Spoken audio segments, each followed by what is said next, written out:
টানা 2 মাস বেতন বন্ধ থাকার প্রতিবাদে ঊনকোটি জেলার জেলাশাসক মেঘা জৈনের কাছে ডেপুটেশন দিল ঊনকোটি জেলার রেগা কর্মচারীরা। তাদের সংগঠনের নেতা রঞ্জিত হোম জানান, কর্মীদের নিয়মিতকরণ, সময় মতো বেতন প্রদান, বেতন বৃদ্ধি, ইনক্রিমেন্ট বাড়ানো এবং অন্যান্য আর্থিক সুবিধা চালুর দাবিতে ডেপুটেশন দেওয়া হয়েছে। তিনি অভিযোগ করেন, রেগা কর্মীরা বিভিন্ন সরকারি প্রকল্পের গুরুত্বপূর্ণ দায়িত্ব পালন করলেও দীর্ঘদিন ধরে অনিশ্চয়তার মধ্যে কাজ করছেন। জেলাশাসক দাবিগুলো মনোযোগ সহকারে শুনে বিষয়টি ঊর্ধ্বতন কর্তৃপক্ষের কাছে পাঠানোর আশ্বাস দিয়েছেন বলে সংগঠনের পক্ষ থেকে জানানো হয়েছে। আমরা শুনবো ঠিক কি জানাচ্ছেন তারা।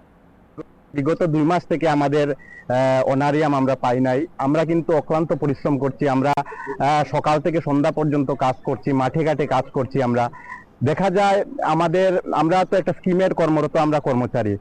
আমাদের ত্রিপুরা রাজ্যেই যেমন সর্বশিক্ষা বলেন, এনআরএচএম বলেন এবং টিআরএলএম স্কিম আছে, ওদেরও কিন্তু আমাদের যে বর্তমান অনারিয়াম, ওই অনারিয়াম থেকে অনেক অনেক বেশি অনারিয়াম ওনারা পায় এবং সময় মতো ওরা অনারিয়াম পায়। কিন্তু আমরা এত কষ্ট মাঠে এত কাজ করার পরেও কর্মসংস্থান, আমরা কিন্তু শ্রমিকদের কর্মসংস্থান সৃষ্টি করে দিই, এর পরেও কিন্তু আমরা সঠিক সময়ে কিন্তু আমাদের বেতনটুকু আমরা পাচ্ছি না।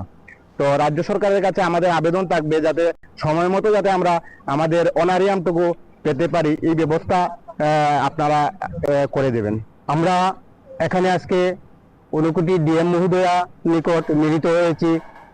অল ত্রিপুরা এমজিএনআরজি এমপ্লয়ি ওয়েলফেয়ার অ্যাসোসিয়েশনের স্টেট কমিটির সিদ্ধান্ত মূলে আমরা প্রথমে সারা রাজ্যের সমস্ত ব্লক আধিকারিক মহোদয়ের কাছে আমরা আমাদের দাবি সনদ নিয়ে ডেপুটেশন দিয়েছি এবং দ্বিতীয় পর্যায়ে আমাদের যে 8টি ডিস্ট্রিক্ট আছে সেই ডিস্ট্রিক্টে একযোগে আমরা সেই ডেপুটেশন প্রদান করছি এবং পরবর্তীতে আমাদের রাজ্য কমিটির সিদ্ধান্ত মূলে আমরা ইতিমধ্যেই আমরা আরডি সেক্রেটারি ত্রিপুরা মহোদয়ের নিকট আমরা ডেপুটেশনে মিলিত হব এবং সর্বোপরি আমরা আমাদের আরডি মিনিস্টার তথা রাজ্যের মাননীয় আদরণীয় মুখ্যমন্ত্রী ডক্টর প্রফেসর মানিক শাহ মহোদয়ের নিকট আমরা সর্বশেষ মিলিত হব।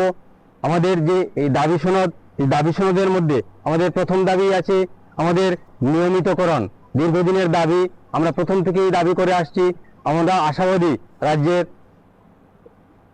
যে সরকার, রাষ্ট্রপতি সরকারের কাছে আমরা আশা ব্যক্ত করছি আমাদের অতি সত্বর নিয়মিতকরণের যে প্রয়াস তা ফলপ্রসূ